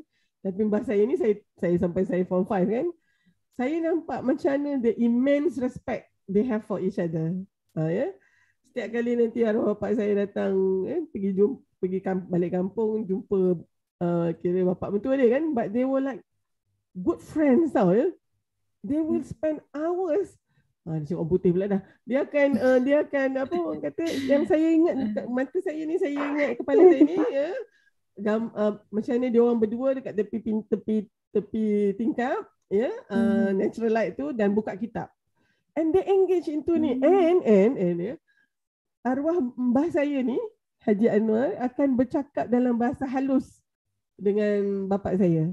Bapak saya memanglah kena jawab pakai bahasa halus sebab tu pak mentua dia kan. Tapi sebab tu pak mentua ni cakap bahasa biasa saja, tapi tak. Dan masa tu saya pelik sikit. Saya kata kenapa pula mbah saya ni kena cakap bahasa halus pula dengan bapak saya kan. Tapi bila saya tanyakan mak saya kata mbah saya sangat respect dia punya menantu dia ni. Ya. So that is, daripada situ saya nampak macam mana respectfulnya dia orang kepada ulama, ya. Jadi, dan itu sebenarnya bukan macam sekarang lah kena kena juga hormat ulama macam tu. Tak perlu. Dia punya sasiyah tu sendiri dah buatkan kita akan respect lah. Yang tak payah minta lah. Respect ni kan is to be earned kan, bukan to be demanded ya. Jadi begitu. Dan saya ingat saya masa kecil tu cerita pasal Pak Kiai je lah. Pak Kiai yang tu, Pak Kiai yang ni. Dan saya ingat masa kecil-kecil kan kalau raya ke apa pergi naik turun naik rumah Pak Kiai. Kalau Pak Kiai tu dah tak ada pun saya kena pergi untuk sebagai respect bapak saya kepada Mbok Nyai ataupun balu dia. So my life is full with Pak Kiai kan ya. Jadi so itu saya punya childhood saya ya. Jadi dan mudah-mudahan itulah juga saya duk terfikir apa agaknya yang saya wariskan kepada anak-anak saya hingga nanti dia boleh bercerita macam saya bercerita hari ini. Tu wallahualam. Doktor, ada soalan daripada YouTube minta mungkin Afif boleh baca kan? Dalam chat kita dah letakkan ada 3 soalan sebenarnya daripada YouTube. Okey. Oh, sekejap Dr. Har tak apa nampak Ustaz. Yang Lisa Amira ni bila doktor mula mencatat dan faktor yang buatkan doktor mula mendokumentasikan sejarah keluarga? Okey, pertama memang saya suka cerita dan biasalah kan bila tengok cerita-cerita kalau cerita orang putih tu kan ya, dia orang macam tulis kan, jadi kita pula tak ada tu, so saya start dan seriously saya mencatat tu daripada 2015 saya sudah cukup lah juga bahan untuk buat catatan yang ni. So over the years lah dan kena we are racing against time sebab yang sumbernya tu dah makin tak ramai ya. Saya antara yang saya terkilan tu agaknya saya tak duduk ya bersama dengan almarhum pakcik saya Haji Zawawi ya untuk mungkin triangulate ya cerita-cerita yang saya dah tahu ni ya. Tapi tak apa, yang tu mudah-mudahan ada ni. So tu jawapan saya. Memang kena ada minat lah ya. Tak boleh assign saja, orang tu tak minat dia tak nak. Mesti ada minat insya-Allah. Okey. Yang keduanya, boleh Dr. Har cerita sikit tentang perancangan untuk menjadikan Sahabat Bernam sebagai Serambi Mekah Selangor? Itu yang saya dengar, tapi saya pun belum betul-betul ni. Ini dikatakan usaha daripada perpustakaan ya, dia Perpustakaan Awam Negeri Selangor, katanya adalah urut-urut tersebut. Tapi saya rasa mungkin itu yang antara saya dan rakan-rakan di Pusat Idea UKM, Kluster Warisan dan Masyarakat Madani. Mungkin salah satu projeknya adalah pengumpulan manuskrip lama ni. Yang macam saya tunjukkan tadi tu, mesti ramai tu, banyak tu. Ada terselit-selit kat mana-mana lah ya, yang bah-bah dia orang tinggalkan dulu kita pun tak tahu kan. Janganlah dibakar dan dibuang saja ya. Macam kitab almarhum bapak saya, kita hadiahkan kepada UIA. Ya. Jadi perpustakaannya. So kalau pun ya Serambi Mekah Negeri Selangor ni kalau kita nak gazetkan Sahabat Bernam tu, saya rasa mungkin perlukan banyak agensi tu untuk terlibat sama kan. Jadi insya-Allah saya difahamkan majoriti kaki tangan daripada dalam Jabatan Agama Islam Selangor datang daripada Sahabat Bernam. Majority saya rasa macam like 80 to 90% ya, dia memang dan mungkinlah anak-anak cucu cicit santri-santri pondok pesantren ni semua jadi ustaz, jadi ustazah ya, kebanyakannya lah ya. So okey, ada lagi ke soalan?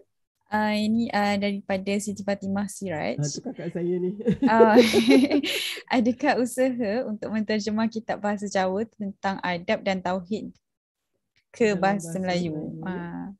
Yang ni saya rasa mungkin nanti kita boleh tanyakan pada Dr. Taufik Ar-Ridha yang ada dah ya mengumpul manuskrip ni daripada pengajian Melayu UM, dan dia juga ada rakan ya penyelidik di Indonesia sendiri. So saya dengar lah ya, penyelidik di Indonesia sangat nak tengok sangat ni manuskrip yang ada di kalangan itu. Jadi saya ambil kesempatan ni, kalau misalnya adalah di antara kita kan yang mungkin menyimpan bahan-bahan tersebut ke ya, apa sajalah saya rasa kan yang mungkin ada nilai keilmuan kesarjanaannya tu, saya kira memang kena dikumpulkan dan insya-Allah kita sebenarnya di peringkat awal perancangan untuk proposal kajian ni supaya kita boleh minta grant sekali dengan grant kolaboratif ya. Sebenarnya UKM pun dia akan aluk-alukan kalau misalnya saya tengah membuat perancangan lah kalau mungkin kami ya anak cucu mbah-mbah ni buat macam satu yayasan, belum ada lagi tapi itu boleh menjadi macam sumber dana kepada penyelidikan juga itu sangat penting. Kalau itu yang Mak Saleh buat kan ya Afif, orang putih ni dia buat macam tu yang akhirnya dia ni, tapi tak apalah, mereka mungkin sejarah yang lagi panjang. Dan saya pernah dan biasalah bila dah umur macam ni kan Afif pergi mana-mana nak masuk museum tu yang anak-anak datang ice rolling lah kan. Tapi dan satu museum yang saya rasa sangat ni the Settler Museum ya, dekat Dunedin di Universiti Otago ni, dia dekat bandar namanya Dunedin di Pulau Selatan New Zealand. Dan kalau ikut ceritanya ya pendatang Eropah yang datang situ datang daripada Scotland. Satu kapal tu tak silap saya ada mungkin 40 ke 50 keluarga. Maknanya dia datang dengan isteri dia macam tu. Jadi setiap yang pasangan itu semenjak dia set foot on the town tu dicatatkan sampai sekarang, so you boleh trace. Katalah you Mac dia ramai lah yang Mac macam tu kan ya. Katalah McGregor macam tu, dia akan boleh trace apa sebenarnya atuk dia dengan nenek dia yang datang daripada Scotland tu. They actually have it. Saya tengok tu kan, saya kata alamak, kita tak ada lah yang tu. In fact ada rakan saya, mungkin Prof. Madia, Dr. Zalina dia kat sini, dia kata, Kak Hal, kenapa Masjid Ar-Rahmaniyah tu tukar terus jadi masjid moden tu? Dia kata kan, manalah Kak Hal tahu masa tu kan. Jadi sepatutnya masjid tu agaknya kita keep kan dia punya architecture tu. Dan alhamdulillah lah Masjid Istiqamah tu masih lagi ni. Saya tak pernah rasa ketenangan yang macam itu tu ya dalam masjid. Banyak dah pergi masjid-masjid lain kan, masjid cantik-cantik apa semua ni, tapi masjid kayu dia punya nyaman dia tu. Ya bila masuk tu Allah. Dan bila pandang ke atas tu dia punya ketisi tu tadi tu kan.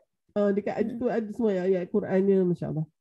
Dan bila saya teringat leluhur saya, Bahyut saya ya, my great grandfather lah ya, Haji Ramli tu yang antara yang master pertukangan tu. So bila saya baru ni, bila anak saya kahwin, so ada orang baru kan, kita pun pergilah buat orientation sikit. Pergi masjid yang kat Sungai Tiang tu, Sungai Tawak, pergi Masjid Ar-Rahmaniyah tu, pergi ke Sungai Tiang tu, pergi ke sini. Lepas tu dalam kereta tiba-tiba menantu saya nak, Umi punya family dua-dua ada masjid ni. Baru saya tengok, alah. Sebelum tu dia macam tak berapa perasan tau. Jadi agaknya kita nak bina satu masjid pun susah. Ini kan pula mbah saya telah mewariskan ya, tradisi yang bukan hanya tradisi tetapi juga ada ya dia punya infrastruktur tu. Jadi mudah-mudahanlah so kita jadi motivasi untuk kita juga lah sebenarnya kan Hafiz. InsyaAllah. Okay. Setuju. Sorry. Jelas setuju sangat dengan saudara Faizul tu buat kelas Jawahan tu saya tak tahu siapa yang nak ajar. Naturakan sedaya kelepatan kula lahir batin. Aduh. Ya. Sebab antara memori yang kecil, yang masa kecil jugalah, sebab ayah dah meninggal lebih 25 tahun dulu kan. Tapi masa ada dulu, ingat lagi masa hari raya kalau dia pergi rumah adik-adik dia sulung, tapi bila dia pergi rumah adik-adik dia kan masa hari raya dia akan pergi kat satu sudut sebelum balik kan, dia salam, lepas tu dia akan cakap bahasa halus. Ya Allah, itu yang masih ingat tapi tak sempat. Itu namanya nak belajar. Namanya balalan. Yes, namanya balalan. Itu sangat sopan tu adat tu, masya-Allah. So yang tua akan duduk tunggu yang muda-muda ni datang. Kalau misalnya yang bukan mahram, kita tak bersalam lah, kita just. Tapi yang tu saya tengok macam mana adik-adik ipar mak saya ya pergi pergi kan you acung talalan dia kata nak ni kan. Jadi dia pun cakap lah, berbisik-bisik tau. Betul, bisik-bisik. Betul. Ngaturakan sedaya kelepatan kula lahir batin dengan punten sekadah kata. Itulah. Dr. Han tahu yang tu je. Tapi Dr. Han pernah dengar seorang tu panjang sangat. Ya, dengan minta maaf apa yang bahasa saya, makan minum saya halalkan. So ada cerita juga ni masa Ustaz Zul baru jadi menantu orang Jawa ni. Saya beraya, first raya tu saya raya di Baling Kedah. Jadi bila saya balik tu, saya dah mungkin raya ketiga macam tu lah. Jadi masa tu neighbor saya datang, Ustaz almarhum juga dah, Ustaz Razak ni datang dan dia balalan dengan mak saya. Bukan, masa tu dengan siapa ya. Tapi adalah dia balalan gitu. Jadi Ustaz Zul ni tengok je, lepas tu dia tanya saya, takkan ada orang bayar zakat lagi kot hari ketiga raya ni? Orang bayar zakat. Itu bukan bayar zakat tu duk minta maaf tu. Ya, jadi saya kata kadang-kadang anak-anak saya ataupun adik-adik saya paling tidak hafal yang itu pun jadilah. Ya? Jadi orang Jawa ni kalau raya dia ada balalan yang itu dah banyak juga terhapus, orang kata tak diamalkan. Dan tapi to be honest kan Hafiz, saya terkejut betul bila tengok orang beraya duk minta maaf lah ya. Macam salah-salah macam tu je, saya terkejut betul sebab saya dulu memang kena macam tu kan. Okey. Keduanya baraan ni maksud dia ramai-ramai tu ya, pergi ke rumah. Ya, memang ramai betul ni Afif ya. Saya masa tu saya jadi wakil rumah untuk ni, dia orang laki lain, laki yang dah kahwin lain ya. Budak-budak muda lain. Masa ni lah nak tengok anak dara siapa tu ni budak muda ni kan. Lepas tu nanti macam bayi saya masa tu perempuan bujang lagi dengan makcik-makcik lah. So satu hari tu kita allocate untuk baraan. Dapatlah 70 rumah tapi memang laju lah ya. Naik je Assalamualaikum, lepas tu okey naik, lepas tu dah siap dah semua, air sikit-sikit je tak boleh banyak nanti kan pecah bladder. Lepas tu minum, bila yang last kali naik, yang first dah kata okey Allahumma salli ala Muhammad, minta maaf semua turun. Lepas tu itu je lah ni, tapi sangat-sangat sekarang ni pun budak-budak muda tak mau dah, tapi that was setahun sekali kita pergi rumah semua orang. Macam tu. Time raya ke apa tu? Masa raya. Baraan tu. Tu pakcik saya tu, Maida Mustaqim tu dia kata baraan. Okay. So insyaAllah tu sajalah dulu ya. Terima kasih banyak kerana sudi bersama. It's really terima kasih lah ya kerana menjemput ya. I feel so proud to be representing satu cerita diaspora yang sebenarnya sangat penting. I'm sure everyone ada cerita macam Dr. Harni Afif. So let's start documenting. InsyaAllah. InsyaAllah. Okay. Alhamdulillah. Terima kasih banyak Dr. Har atas perkongsian yang saya kira sangat menarik dan memberi inspirasi lah kepada kita semua pada malam ni. Satu take home message lah mungkin yang saya dapat pada malam ni adalah untuk kita memikirkan kan apa legacy yang kita akan tinggalkan kepada anak cucu keturunan kita lah kan, insyaAllah. Jadi sebelum tu saya mengucapkan terima kasih juga kepada semua yang mendengar pada malam ni bersama dengan dalam Zoom, dalam YouTube. Kita nak ada sesi fotografi ke? Ada ke? Boleh. Mari kita buka kamera. Kalau semua boleh buka kamera, kita dokumentasikan malam ni. Baru saya nampak semua kawan-kawan saya ni. Thanks for the support. Tu dia. Alright. Saya nampak cousin saya nampak makcik saya. Pak Ahmad, buka lah kamera ni. Lekmar ke? Assalamualaikum. Waalaikumsalam. Assalamualaikum. Dr. Hafizi. Dr. Hafizi ada. Tapi nak tunjuk video pun tengah on nebulizer ni. Oh, okey. Tak apa. Terima kasih. Terharu. Terima kasih banyak ya. Kerana menyambut jemputan dan undangan ini dan berkongsi satu sekadar pengalaman hidup, tapi pengalaman beberapa generasi. InsyaAllah akan berkesinambungan dengan beberapa generasi akan datang. InsyaAllah. Lihat kepada keluarga Dr. Ha dan Ustaz Zul dan anak-anak yang telah mula mengorak beberapa kejayaan. Saya pasti legasi yang diperturunkan oleh leluhur Dr. Ha akan dilanjutkan bagi masalah umat ini dan pada masa akan datang. Jadi Akademi Sejarah ni adalah platform untuk mana-mana sesedara dan sesedari tuan-tuan dan perempuan yang hendak berkongsi naratif sejarah yang mungkin tak ada tercatat dalam catatan dokumentasi rasmi sejarah. Jadi kita buka ruang ini kalau tuan-tuan dan puan-puan sudilah untuk berkongsi platform ini, dan yang paling penting sekali untuk kita mendapatkan hikmahnya untuk kebaikan bersama.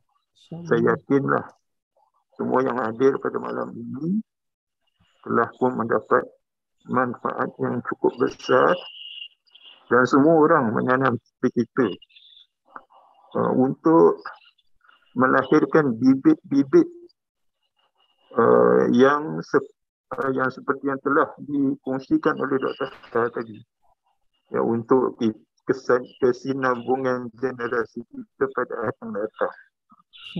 Dan bila kita bercakap akan datang tu bukan sekadar di dunia ini saja, tapi sampai ke akhirat nanti, ya Allah. Maaf, saya mungkin tak boleh bercakap lebih banyak daripada itu. Terima kasih. Akan boleh diulas dalam kesempatan yang lain. Terima kasih kepada Dr. Ha, juga kepada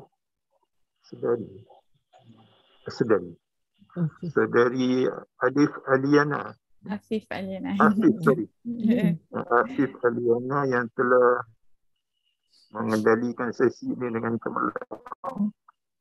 Semua aktivis Akademi Sejarah, semua peserta yang sempat bersama dengan kita pada malam ini, semoga semuanya di dalam rahmat Allah Subhanahu wa taala. Jazakumullah khairan katsiran. Billahi taufiq wa hidayah. Assalamualaikum warahmatullahi wabarakatuh. Waalaikumsalam warahmatullahi wabarakatuh. Wa anta min ahli jaza, insyaallah. Terima kasih Dr. Fizi. So insyaAllah ada lagi ke yang nak buka kamera? Kita sama-sama nak snap. Dr. pun nak ucap terima kasih sekali lagi lah pada Dr. Fizi. Usaha ni sangat murni. Tak ada lagi orang buat Akademi Sejarah macam ni kan. Jadi kita budayakan lah ya sejarah tu sebagai satu wahana untuk kita membuat refleksi dan juga merangka kecemerlangan untuk dunia dan akhirat, insyaAllah. Okey. Akhi Abdullah Umar boleh tolong snapkan ke? Okey. Alright, 1, 2, 3. Okey. Ada nak masuk lagi Okey. Sekali lagi 1, 2, 3. Senyum semua. Okey. Alright, alhamdulillah. Okey. Terima kasih kepada semua. Najihah pun ada. Dua-dua page tu. Abdullah Umar, dua-dua page ke? Dia ada 2 page. Ada 2. Okey, sebab apa ni yang ambil on kamera je lah. Oh, okey. Bukan yang rasa second page ada juga ni. Second page dia tak masuk. Beberapa yang tu Ustaz Imran tu dekat San Francisco tu, tu kena ambil juga gambar. Just in case lah kita ambil lah second boleh? Okay. Alright, okay. tak tahu siapa kat second dia, kita ambil je. Dr. Asma boleh ambil kan? Mana takut Okey, boleh. hilang green screen tadi. Alamak, kejap lah punya. Okey. Bismillahirrahmanirrahim. 1, 2, 3. Okey. Okey, alhamdulillah. Terima kasih semua. Terima kasih Okay. banyak. InsyaAllah jumpa lagi Terima kasih semua. masa lain. InsyaAllah. Assalamualaikum warahmatullahi wabarakatuh.